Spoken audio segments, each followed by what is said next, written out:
everyone on YouTube, welcome back to my channel. I hope all are doing well. So this video is in honor of tomorrow's full moon.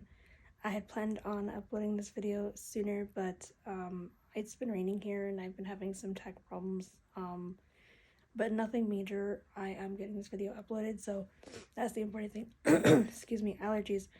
So one particular thing to mention is what I mentioned in the blog post as well. I highly recommend you read it because I also have resources in the description and I have resources in the blog post and more tips on working with the moon's energy. In particular, when I first started out, I learned a lot about full moons, and all the books that I read said that full moons could be used for everything magical, from cleansing to protection, prosperity, psychic abilities, like all these things. And I've always tried to keep doing something for the full moon in my practice from the very beginning.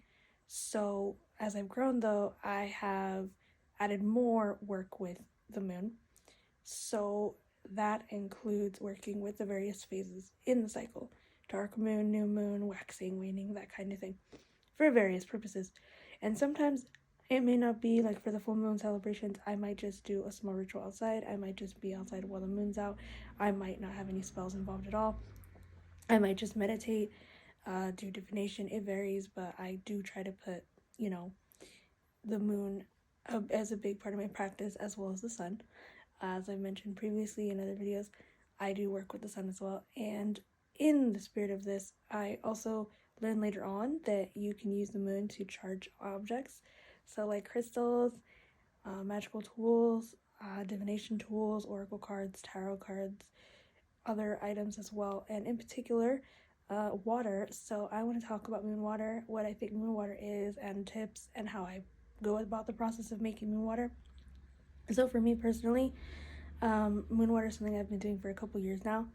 And for me, moon water is essentially the same process as doing that with crystals. So you have a container, maybe it's a bowl, a jar, a bottle. We put water into the bottle. You may want to use other things. Some people will use crystals or add other things to their water, but it varies from person to person. But for me, I'm just sticking with the basics at this point. So water and a container, and then you would put the water out, and the direct light of the moon will transfer the energy into the water. And this is just how I've come to understand how it's done. Other people might have a different view, so definitely check people's ideas out on moon water. Excuse me. So that being said, I like to leave my water out all night. So I will put mine out at sunset and leave it there. So you can use, like I said, a jar, a bottle, a bowl, whatever you have. And in terms of tips for using moon water, I mentioned more in the blog, but I'm going to mention a few here. Firstly, I like to use as pure of water as possible. So even if it's just water from a bottle, because it's all you've got. I definitely write the date on mine. I like to store mine in mason jars personally. I put mine sunset to sunset usually, or I'll put mine from sunset and I'll try to get it before sunrise. If it does get some sun energy, I'm not going to say, it's not useful anymore, because it is. It's a little bit of the balance there. And I will also charge my water for a specific purpose, so I recommend it. So like if you want it for cleansing, psychic abilities, protection, purification, you can use it for that. You can use moon water for offerings. You can use moon water for adding energy to your spell work that you want specifically for the moon. You can use it to cleanse things. I would be careful with crystals, but you could use it for other objects as well. Write the date on it and label it so you know when you made it. I would also be very mindful if you want to consume it as well, because you want to be aware of what's in it. So especially if you're putting crystals in your water, I didn't mention this in the blog, but if you're putting crystals in your water, I highly recommend not doing so, especially if you don't know if the crystal is safe, because that can really harm people. So please do your research before doing so. I would just stick to water and a container for now, and make small batches. Don't make big batches, just so you know how moon water works for you in your practice. And this way you'll know like how the energy works. And you can use moon water for different parts of the lunar cycle. So the new moon for helping with manifesting, the waxing moon for bringing things in, the full moon for the peak energy. So it's a really good time for that. So I say start with the full moon. Maybe if you want to, if you miss the full moon or something happens, you can definitely try again at the new moon. Or if you want to get rid of something and you want to really get rid of it, use waning moon energy to charge the water. And also, I just want to mention as well before I forget, this includes eclipses. I don't know what it is about eclipses. I've been seeing stuff online where like people will say, oh, you can't do this during an eclipse, and don't do this, and magic, and blah, blah, blah, and you can't do magic during an eclipse. I don't know where that comes from, but I've done stuff during an eclipse and nothing has happened. I've made eclipse water. You would be making eclipse water, and you get all the energies of all the moons cycles. So I say go for it. Definitely give it a go. Excuse me. So, for me, I usually get a mason jar. I will grab as pure of water as I can. I will usually charge that water for something. So, in my case, I use my water for offerings sometimes. So, if I want it for offerings, I'll be sure to, put that in there, as, the intention, if you will. Or I will specifically give it a purpose. So I've used moon water for cleansing. I've used moon water to aid in psychic ability. I've used moon water for protection of my home.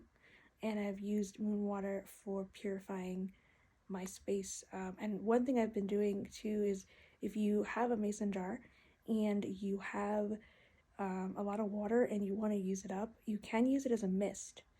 So, for example, you could put it in a spray bottle, and if you want to add crystals, you can, but it's really tricky because sometimes the crystals will get stuck in the bottle. So I just say stick with the water. You can use that water as a mist to cleanse your space if you don't have the ability to burn incense or candles. You can use that water to mist yourself and clean your auric field and your energy centers if you work with those. You can use it as a mist to help clean and mist a space. Maybe you're going into a meeting, or maybe you just need a quick cleansing and you're not doing something major and you don't want to do a whole ritual about it. You can use it to cleanse your space, and then you can dedicate your space after before ritual. It's up to you how you want to work with it, but you can use it as a mist. I've done it. It's fantastic. Make sure that you pick it up as quickly as you can. The next day, don't leave it out, because I learned the hard way. I actually have moon water sitting out there, and it's been sitting out there for months, and I just keep forgetting to go pick it up. So I'm definitely not going to consume that. And if I did want to consume moon water that I've left out, especially if it's like an open container like a bowl, I'm going to boil that water first before I do anything consumption wise. And I wouldn't consume a lot of it because energy is pretty strong with the full moon in particular. So definitely keep that in mind. And so then I will take that water, I'll leave it out from sunrise to sunset, unless I forget, of course, and I will use it. I will use it as an offering to my deities or my spirits. I'll use it, like I said, in protection. I will use it in even prosperity work. I've used it to, like during a waning moon cycle, wash away obstacles that are preventing me from getting prosperity. I am, removing the obstacle from my path by the use of water in a maybe larger spell. For example, maybe I did a candle spell to give me prosperity and I have obstacles and I want to remove them.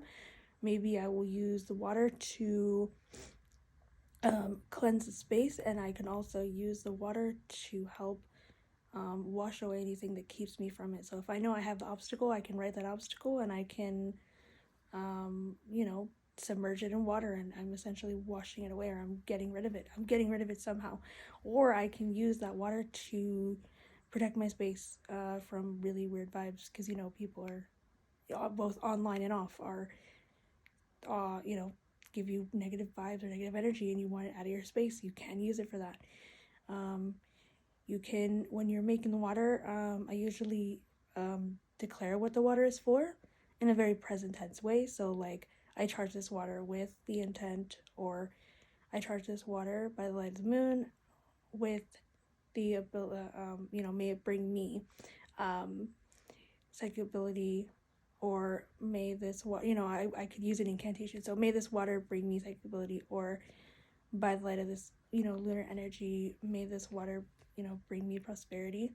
And, or if you're using it for cleansing, may this water cleanse anything from my path. It depends. I'm just kind of going off the cuff here, but this is just how I do moon water. I have some resources again at the end of the blog post and resources in the description. I hope you have found this video helpful. Please let me know if you have any questions. I would love to know how you use moon water in your practice, and if you do not, well, maybe this is a good way to start, but if not, I just want to know. Thoughts are welcome, and hope everyone is having a great day. Talk to you soon.